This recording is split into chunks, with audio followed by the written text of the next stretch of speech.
जरा सोचिए, किसी की उम्र 69 साल हो, जिंदगी भर की मेहनत के बाद ना पैसा हो, ना परिवार, ना कोई पहचान। ज्यादातर लोगों के लिए तो ये कहानी का अंत है, पर एक इंसान के लिए ये तो बस शुरुआत थी। तो चलिए इस बदलाव को जरा करीब से देखते हैं।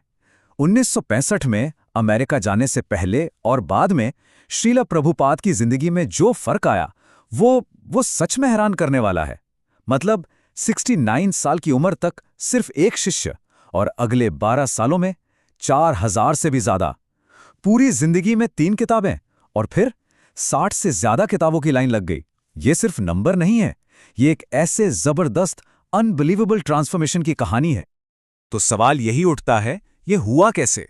एक इंसान जिसके पास लिटरली कुछ नहीं था, उसने उस उम्र में एक पूरी दुनिया में फैलने वाले आंदोलन की नींव कैसे रख दी, जब लोग अपनी जिंदगी का हिसाब किताब बंद कर रहे होते हैं? आज इसी पहेली को सुलझाने की कोशिश करते हैं। अच्छा, इस कहानी के आखिर तक पहुंचने के लिए हमें बिल्कुल शुरुआत में जाना होगा, यानी उनके जन्म के समय। उनके जन्म के साथ ही एक भविष्यवाणी जुड़ गई थी। जरा सोचिए, एक ज्योतिषी कह रहा है कि ये बच्चा 70 साल की उम्र में समुंदर पार करेगा और दुनिया भर में 108 मंदिर खोलेगा। उस वक्त तो ये बात किसी को भी मजाक ही लगती है ना, लेकिन यही भविष्यवाणी एक तरह से उनकी पूरी जिंदगी की पटकथा लिखने वाली थी। और इसकी झलक तो बचपन से ही मिलने लगी थी। मतलब जब दूसरे बच्चे खेलकूद में लगे थे, तब छोटे अभय अपने दोस्तों को इकट्ठा करके अपने ही मोहल्ले में एक छोटी सी रथ यात्रा निकाल रहे थे। ऐसा लगता है मानो वो भविष्य में अपनी बड़ी भूमिका के रिहर्सल कर रहे हों।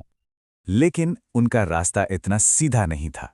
असल में ये कश्मकश से भरा था, और ये कश्मकश कहीं बाहर नहीं, उनके अपने ही घर में थी, जहां दो लोग जो उनसे सबसे ज्यादा प्यार करते थे, उन्हें दो बिल्कुल अलग अलग दिशाओं में खींच रहे थे। ये जो हम देख रहे हैं, ये उस संघर्ष को बहुत अच्छे से दिखाता है। एक तरफ थे पिता गौर मोहन, जो चाहते थे कि उनका बेटा कृष्ण का भक्त बने, मृदंग बजाए और भागवत का प्रचार करे। और दूसरी तरफ थी माँ रजनी, जो सपना देख रही थीं कि उनका बेटा लंदन में पढ़े, एक बड़ा वकील बने और खूब पैसा कमाए। अध्यात्म और संसार, इसी के बीच का टकराव उनकी शुरुआती जिंदगी का सच था। अब चलते हैं साल 1922 के उस एक दिन पर, एक ऐसी मुलाकात जिसने सारी कश्मकश को एक दिशा दे दी और अभय के जीवन का मकसद ही तय कर दिया। दिलचस्प बात यह है कि अभय उस समय गांधी जी के आंदोलन से काफी प्रभावित थे और अंग्रेजों के खिलाफ थे। लेकिन जब वो अपने गुरु भक्ति सिद्धांत सरस्वती ठाकुर से पहली बार मिले, तो गुरु ने राजनीति की बात ही नहीं की। उन्होंने सीधे अभय की आंखों में देखकर कहा, तुम पढ़े लिखे हो, इस ज्ञान को पूरी दुनिया तक क्यों नहीं ले जाते?